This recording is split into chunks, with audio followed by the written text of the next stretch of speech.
Welcome to my channel. My name is Ria, and in this video we are going to talk about the astrology for the full moon happening in the sign of Libra on 6th of April 2023. So let's get started. Now, a full moon generally represents a point of completion, a point of culmination, a point of clarity, a point where emotions can run high. So generally that's what a full moon is, and this one's at 16 degrees of Libra. You can see this is the moon and this is 16 degrees of Libra. So if you know your charts, look for 16 degrees. That is where this full moon is going to impact you, that area of your life. Generally speaking, this moon can bring up themes associated with Libra. Libra is the sign associated with relationships. It's the sign associated with finding balance. It's the sign associated with weighing things out, right? Pros, cons. What should I do? What should I not do? What's the benefit? What's the negative? That's Libra as well. Libra is associated with diplomacy, with art. It's also a very legal sign. It's associated with justice as well. So on a larger scale, these themes can be magnified with a moon in Libra. Now, the most important thing with Libra is relationships, right? And especially because the sun here is in the sign of Aries. Aries is our individuality, whereas Libra is the relationship. So this axis, the Aries-Libra axis, is highlighted with this moon, and this is essentially saying, find the balance between your individuality and maybe another person, maybe a relationship. It's not necessary this is a romantic relationship. Libra also represents relationships such as business partnerships, long-term relationships, legal relationships such as father-in-law, mother-in-law, that sort of thing as well. Of course, your spouse is Libra as well. So it's asking us to balance our individuality with our relationships with others. That's a big theme of this moon, as are the themes that I just mentioned. Now, I'll keep this video pretty short because it is an important moon. Every moon is an important one. But the past 2-3 moons we had, there was a lot going on. On this one, there's a lot going on as well, but not as much as, say, the last 2-3 moons. The next moon, which is a solar eclipse, is extremely important as well. The last new moon was at 0 degrees of Aries. The next new moon, which is an eclipse, is at 29 degrees of Aries. So the next moon will be very significant, and we are building up to that. So very briefly, let me just go over the aspects of this moon, and then we will close it out. The first aspect that's going on is that the moon is opposing Chiron and the sun is sitting there with Chiron. This is Chiron, this is the sun, and we have the moon here in opposition. Chiron is an energy that wants to heal us. That's what Chiron wants. It wants to heal us. But Chiron heals us in a way which is bittersweet, which feels challenging. It feels like we are being wounded more, but actually we are healing. So Chiron says, face that wound, deal with the pain, and heal yourself. And with Chiron, whatever our wound is, whatever our trigger is, it keeps coming up again and again and again till we say, that used to bother me, it doesn't bother me anymore, right? I've made my peace with it. I worked on myself. That used to be a trigger point, but not anymore. So that's what might come up in a big way on this moon. Something might trigger us, something might trigger our wounds, something might just, trigger something inside us. But the goal is to look at that thing. What is it that's triggering me? Why? And then try to heal that. So that's a big theme associated with this moon. And this could very well be connected to our individuality or relationships, right? That's the axis that's in play on this moon. The moon is also opposing Jupiter while the sun is sitting there. Jupiter in astrology is a benefic. It brings blessings, it brings lessons, it brings gifts, right? But Jupiter is also all about learning things. It's about wisdom. It's also a magnifier. Anything next to Jupiter is magnified. So for a while, it has been highlighting the sign of Aries, and Aries is individuality. Aries is a very independent sign. So it is highlighting that. And with an opposition here and Jupiter magnifying Aries, right, we might really need to maybe learn some lesson or work from a place of wisdom when it comes to relationships and independence and individuality in terms of finding that balance. So that's Jupiter. Jupiter here can bring something positive, but it's also about lessons. It's also about Aries being extremely magnified. Speaking of Aries being extremely magnified, we just had a new moon in Aries about 2 weeks ago. And Aries is the beginning of the zodiac. It's the first sign. It is associated with initiations, starting things, moving forward, taking action, right? So that's the positive of Aries. And we have a lot of that right now. But Aries is also an energy that does not think things through, that can be aggressive, that can be impulsive. And I'm not saying if you're Aries, you're these things. I'm just saying Aries energy can manifest in this way. So that's what we need to watch out for, being too aggressive, being too impulsive, not thinking things through, right? Because there's a lot of Aries right now. Look at the chart, look at the moon all alone in Libra, and look at Chiron, the sun, Jupiter, all in Aries. And we just had a new moon in Aries. So there's that abundance of let's start, let's initiate, let's begin, let's do things. But just think things through. Take a step back. Think for the long run, right? And that's very important right now because Saturn here is sextiling Rahu and trining Ketu, sextiling the North Node and trining the South Node. Last year, Saturn was squaring the nodes, right? And Saturn is the planet of structure, of the long run, of planning, of commitment, of decisions, right? It works with a very long-term vision in mind, and it is making positive aspects with the nodes.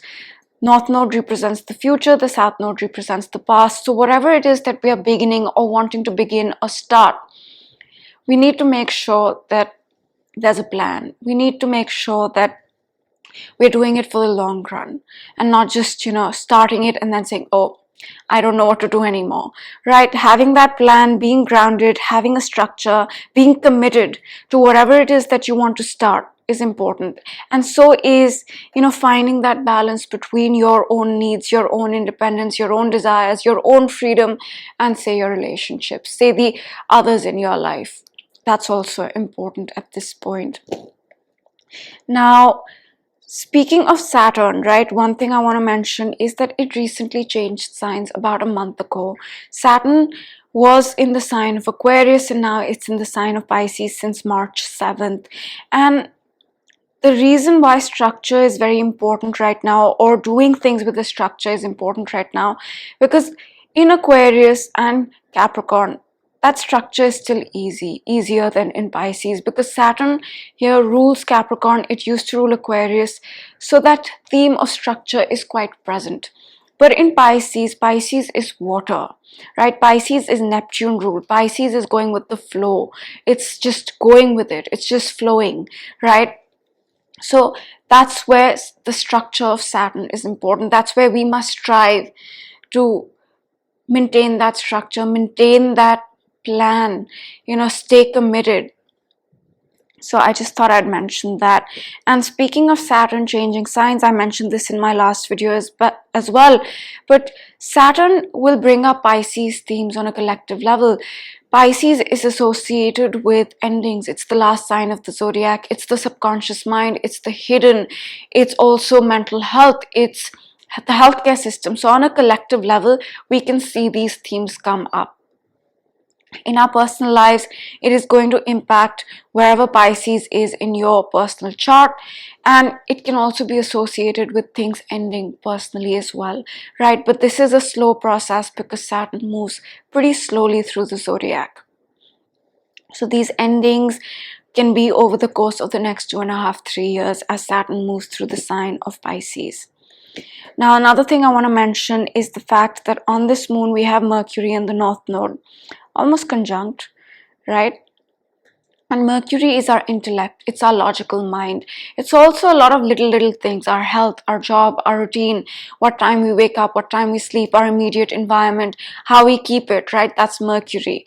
And it's conjunct Rahu, the North Node. The North Node is the future, yes, but it is also a magnifier. It is also something that can bring illusions. And Mercury here with the North Node tells me that we must use our logical mind, right? We must think from a logical place. We must think from a realistic, practical place. Taurus. Mercury and Rahu both are in Taurus, a very practical sign, a very grounded sign. So being realistic, being grounded, having a plan, having a structure, being organized is important. Not just, yeah, I want to do this, let's do this. Aries, right? There's a lot of Aries, but we want to slow down. We want to think logically. We want to be practical. We want to plan. We want to structure things and then start. Not just go, right? Not just go. And the next thing I want to talk about is the fact that we also have Pluto here getting ready to square the nodes. This will build up till the month of July, but it's already squaring the nodes. And any planet in this configuration is magnified. Pluto is transformation, it's endings, it's beginnings, it's changing something in such a drastic way that it's almost as if it's been reborn. That's Pluto, and that theme is very highlighted. So what we need to do is be willing to let go, be willing to change, be willing to transform, be willing to end and begin. And you know, for the past month and a half, that theme of ending and beginning, transforming is very highlighted. Pisces, endings. Aries, beginnings. We had a new moon here. We had a new moon here.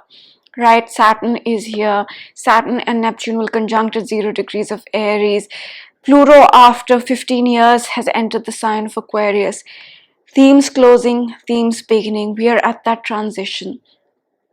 And yes, in some ways, you can say it's these few months, but it's also these few years, because Saturn is going to go through the sign of Pisces, bringing endings as it meets Neptune at 0 degrees of Aries, the complete beginning point. Speaking of Pluto here in a square to the nodes, we must be willing to change, let go, transform, end things, begin things. And the nodes, I say this in a lot of videos, Rahu and Ketu are the nodes of the moon, and they are destiny points, right? So there's this play of destiny. There's this feeling of destiny at play at the moment, right? So that's also something we need to keep in mind. So that's what this moon is all about, actually. Not too many aspects going on with the moon, and the big changes with Saturn changing signs, Pluto changing signs happened last month, right? Speaking of Pluto changing signs, Pluto changed from Capricorn to Aquarius, but it is not done with Capricorn. It will finally fully enter the sign of Aquarius November 2024. So till then, we are still going to see some of the Capricorn themes, and Pluto in Capricorn could have brought up themes associated with big businesses, governments, the top of the top, right? That's Capricorn. And now it's going to bring up Aquarian themes. Aquarius is science, tech, innovation, progress, rebellion, equality, social isolation. And we've seen these themes in a very acute manner over the past 2.5-3 years because Saturn was there. So those themes are still going to continue, but probably in a different way. At the same time, Saturn in Pisces will bring up new themes that we haven't seen in the past 2.5-3 years. Although with Neptune there, we are familiar with Piscean themes, right? Mental health, spirituality, psychology, the subconscious mind, endings. It's also meditation, music, all these themes. And now Saturn is there. So overall, this is about finding that balance. It's about finding that balance within your life or with another person or relationships. It's about being diplomatic and not aggressive, Aries, right? It's about not being so direct, Aries, but being a little, okay, is this the way I should say this? You know, thinking things through. It's about beginning things. Yes, we are still in that new moon in Aries cycle, but it's about beginning things with a plan, with a structure, with a practical approach. So that's what this full moon is all about.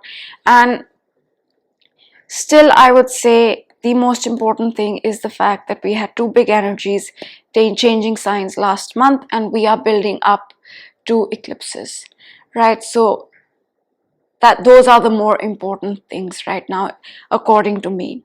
So I hope this video was useful in some way, and now I will see you next time. Have a great day. Bye.